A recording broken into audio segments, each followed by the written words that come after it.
আজি ভাৰতীয় জনতা পাৰ্টি আৰু আমাৰ মিত্ৰ দলসমূহৰ হৈ ৰাজ্যসভাৰ বাবে দুখন মনোনয়ন পত্ৰ দাখিল কৰা হৈছে।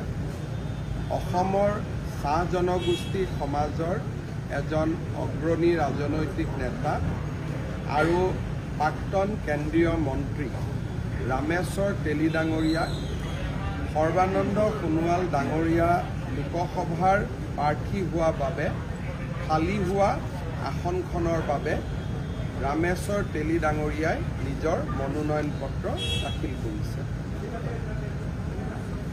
ৰামেশ্বৰ তেলী ডাঙৰীয়াৰ বিজয় আমি নিশ্চিত বুলিয়ে ক'ম আৰু মই ভাবোঁ বিনা প্ৰতিদ্বন্দ্বিতাৰে নিৰ্বাচিত হ'ব।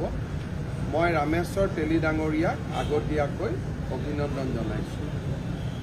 আপোনালোকে জানে যে ৰামেশ্বৰ তেলী ডাঙৰীয়া আমাৰ বিজেপিৰ খুব পুৰণা এগৰাকী নেতা আৰু তেখেতক ৰাজ্যসভালৈ মনোনীত কৰাৰ বাবে আমি কেন্দ্ৰীয় নেতৃবৃন্দক ধন্যবাদ জনাইছোঁ।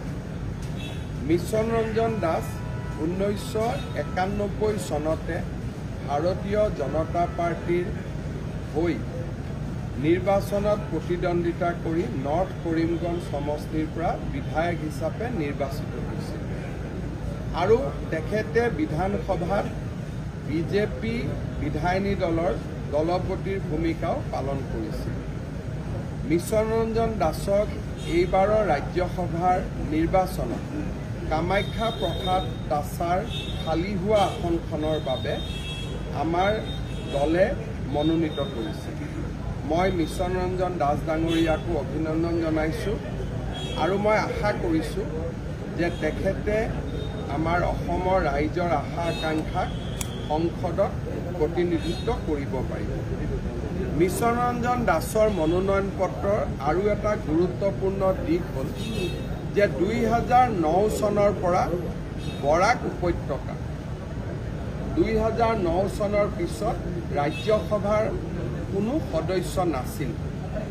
একেবাৰে 2009 চনত শেষৰজন ৰাজ্যসভাৰ সাংসদ আছিল কৰ্ণেন্দু ভট্টাচাৰ্যজী বৰাক উপত্যকাৰ। বৰাক উপত্যকাৰ পৰা এইবাৰ 2009 চনৰ পিছত আকৌ এবাৰ ৰাজ্যসভাৰ সাংসদ এজন নিৰ্বাচিত হ'ল। কৰিমগঞ্জৰ পৰা ৰাজ্যসভাত কেতিয়াও কোনো ব্যক্তি কৰিমগঞ্জৰ পৰা কেতিয়াও ৰাজ্যসভালৈ যোৱা নাছিল। মই ভাবোঁ যে মিছন ৰঞ্জন দাসৰ প্ৰাৰ্থিত্বই বৰাক উপত্যকাৰ ৰাইজৰ আশা আৰু আকাংক্ষাকো প্ৰতিনিধিত্ব কৰিব। মই দুয়োগৰাকী প্ৰাৰ্থীকে বহুত শুভেচ্ছা জনাইছোঁ আৰু মই আশা কৰিছোঁ যে দুয়োজন প্ৰাৰ্থীয়ে বিনা প্ৰতিদ্বন্দ্বিতাৰে নিৰ্বাচিত হ'বলৈ সক্ষম হ'ব।